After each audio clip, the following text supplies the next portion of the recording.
Stick হাতে নিতে পারে। আগামী মানে কয়টা বাজে? 5:25। আমি এইভাবে আলটিমেটাম দিই, 5:25 না, যে স্টিক হাতে নিতে পারে, যে থটস অফ বিলালকে হিট করার জন্য স্টিক হাতে নিতে পারে, আগামী যে বাকি 35 মিনিটের মধ্যে বাকি যে 7 লক্ষ টাকা সেটার দায়িত্ব নিবে, 1 ঘন্টার মধ্যে পৌঁছাই দিবে। না হলে শেরপুরবাসী কি করবে? ঢুকতে পারবে না, কি করবে আমি জানি না। আমি এই কাজটা করবো না। চিকিৎসা করতে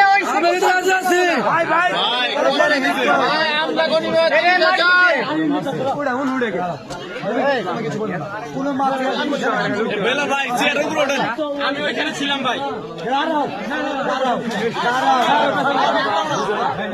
আমি ওই জায়গায় ছিলাম। আমরা একদম নিরুপরাধ ভাবে ওই জায়গায় গেছি সমাধানের জন্য। ওই জায়গায় আমাকে হিট করা হয়েছে। চাইলে বিল্লাল ভাই পাল্টা হিট করতে পারতো, কিন্তু ওই জায়গায় হিট করে নাই। সবার বাইক আছে, আমরা গেছি মানবতা সমঝোতা করতে, গনিমিয়ার টাকাটা কালেকশন করতে।